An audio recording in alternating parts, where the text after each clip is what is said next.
تکبر کے 8 اسباب ہیں، اور اس میں جو مال ہے نا وہ تیسرے نمبر پر آتا ہے، مال پہلے نمبر پر نہیں ہے۔ آپ سن کر شاید حیران ہو جائیں گے آج کہ تکبر کا جو سب سے پہلا ریزن ہے نا وہ ہے علم۔ میرے طلباء بیٹھے ہیں، میرے علماء بیٹھے ہیں، ذرا غور سے سننا۔ ہاں، علم تکبر لاتا ہے، یہ کیسے؟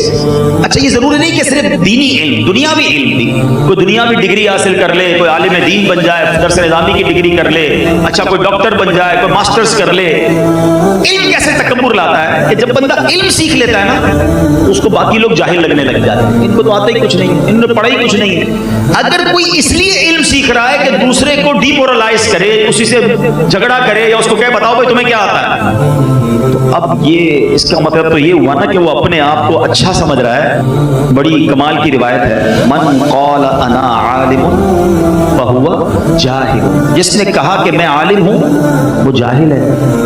تو سمجھو میرے بچوں، آپ بھی علم ضرور سیکھیں، مگر سیکھنے کے بعد کسی اور کو جس نے نہیں پڑھا اس کو اپنے سے کمتر نہیں سمجھنا۔